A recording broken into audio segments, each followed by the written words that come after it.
তো বন্ধুরা, অবশেষে আধার বাতিল নিয়ে সুখবর। আধার বাতিলের জল্পনা শেষ হলো। কারোর আধার নম্বর বাতিল হয়নি, স্পষ্ট করলো কেন্দ্র। এবং এই নিয়ে আধার অর্থাৎ ইউআইডিএআই কি জানিয়েছে ডিটেলসে জানবো আজকের এই ভিডিওতে। তাই আপনার ভিডিওটি প্রথম থেকে শেষ অবধি দেখতে থাকুন। নমস্কার, আমি প্রশান্ত নন্দী আর আপনারা দেখছেন online guide and information channel. বন্ধুরা, আপনারা অন স্ক্রিনে দেখতে পাচ্ছেন কোনো আধার নম্বর বাতিল হয়নি, স্পষ্ট করলো কেন্দ্র। কারো সমস্যা হলে কি করবেন জানালো ইউআইডিএআই। তো আসুন বিস্তারিত জেনে নেওয়া যাক খবরটি। লোকসভা ভোটের মুখে জেলা জেলা থেকে আসছে আধার কার্ড বাতিলের অভিযোগ। নদিয়ার নাকাশিপাড়ায় একাধিক ব্যক্তির আধার কার্ড বাতিলের খবর সামনে এসেছে।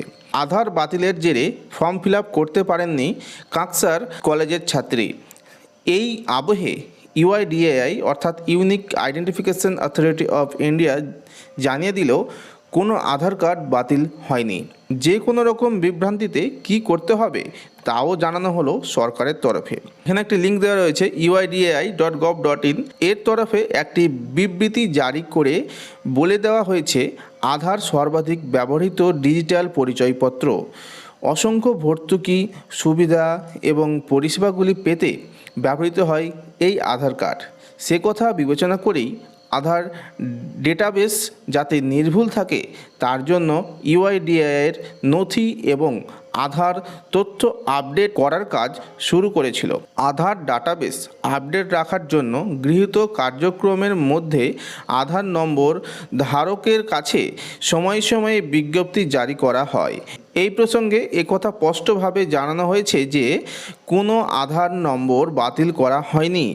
যদি কোনো আধার নম্বর ধারকের এই বিষয়ে কোনো অভিযোগ থাকে তবে তারা এই লিঙ্কে ইউআইডিএর কাছে তারা অভিযোগ বা প্রতিক্রিয়া জমা দিতে পারেন।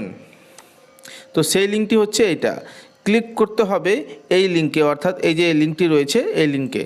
আমি এই লিঙ্কটি আমাদের ভিডিও ডেসক্রিপশন বক্সে দিয়ে রাখবো, আপনারা চাইলে সেখান থেকে এক ক্লিকে এই ওয়েবসাইটে চলে যেতে পারবেন। এই ধরনের যে কোনো অভিযোগ থাকলে যথাযথভাবে তার সমাধান করা হবে। আধার বাতিল নিয়ে ইতিমধ্যেই সরব হয়েছেন মুখ্যমন্ত্রী মমতা বন্দ্যোপাধ্যায়। তিনি এ বিষয়ে লাগাতার কেন্দ্রের উদ্দেশ্যে আক্রমণ শানিয়েছেন।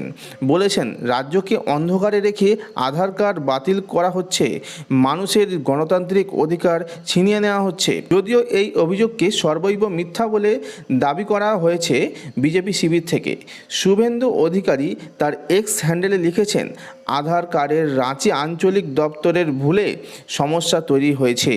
কেন্দ্রীয় স্বরাষ্ট্রমন্ত্রী অমিত শাহ ও তথ্য প্রযুক্তি মন্ত্রী অশ্বিনী বৈষ্ণবের সঙ্গে কথা বলেছেন, দ্রুত সমস্যা মিটে যাবে। পোস্ট শুভেন্দু অধিকারীর। মমতা বন্দ্যোপাধ্যায় অভিযোগ করেছেন, সব থেকে বেশি মতুয়াদের আধার কার্ড বাতিল হয়েছে। সব জেলায় আধার কার্ড বাতিল করে দিচ্ছে, ইচ্ছে মতো আধার কার্ড বাতিল করে দেওয়া হচ্ছে। বাংলায় এনআরসি করতে দেব না, এখানে ডিটেনশন ক্যাম্প করতে দেব না। এই আবহে কেন্দ্রীয় জাহাজ প্রতিমন্ত্রী শান্তনু ঠাকুর আশ্বাস দিয়ে জানিয়েছেন, যাদের আধার কার্ড ডিঅ্যাক্টিভেট করা হয়েছে তাদের জন্য আলাদা ইমেল আইডি, হোয়াটসঅ্যাপ নাম্বার, আলাদা ডিঅ্যাক্টিভেশন ফর্ম দেওয়া হবে। ফর্ম ফিল আপ করে হোয়াটসঅ্যাপে পাঠালেই হবে। এদিকে আবার মুখ্যমন্ত্রী জানিয়েছেন, যাদের নাম কেটে দিয়েছে তাদের আমরা আলাদা কার্ড দেব। এই পরিস্থিতিতে এখন সমাধানের পথ খুঁজছে সাধারণ মানুষ। তো বন্ধুরা, আপনারা নিশ্চয়ই বুঝতে পারলেন ইউআইডিএআই এর তরফ থেকে জানানো হয়েছে যে কোনো রকম আধার কার্ড বাতিল করা হয়নি। এর পাশাপাশি ইউআইডিএআই এর তরফ থেকে একটি ইউনিক লিঙ্ক দেওয়া হয়েছে, যেখানে আপনারা এই বিষয়ে কোনো অভিযোগ বা প্রতিক্রিয়া থাকলে সেখানে জানাতে পারেন। তার পাশাপাশি কেন্দ্রীয় জাহাজ প্রতিমন্ত্রী শান্তনু ঠাকুর ইতিমধ্যেই একটি ইমেল আইডি এবং হোয়াটসঅ্যাপ নাম্বার খুলেছেন। সেখানেও কিন্তু আপনারা আপনাদের সমস্যার কথা জানাতে পারেন এবং আধার ডিঅ্যাক্টিভেশন ফর্ম আলাদা করে আপনাদের সেখানে দেওয়া হবে। সেই ফর্ম ফিল আপ করে আপনারা হোয়াটসঅ্যাপে পাঠাতে পারেন। তো বন্ধুরা, এই ছিল আজকের গুরুত্বপূর্ণ আপডেট। এই আপডেটটি যদি আপনাদের ভালো লেগে থাকে তাহলে অবশ্যই একটি লাইক করবেন, কমেন্ট করবেন এবং বন্ধুদের সাথে অবশ্যই শেয়ার করে দেবেন। আর চ্যানেল নতুন দর্শক বন্ধু হয়ে থাকলে চ্যানেলটিকে অতি অবশ্যই সাবস্ক্রাইব করে পাশে থাকা বেল আইকনটি প্রেস করে দেবেন। আর যারা ইতিমধ্যে চ্যানেলটিকে সাবস্ক্রাইব করে রেখেছেন তাদেরকে অসংখ্য ধন্যবাদ। তো বন্ধুরা, আজকের মতো এই পর্যন্তই। দেখা হচ্ছে নেক্সট ভিডিওতে। ততক্ষণের জন্য নমস্কার।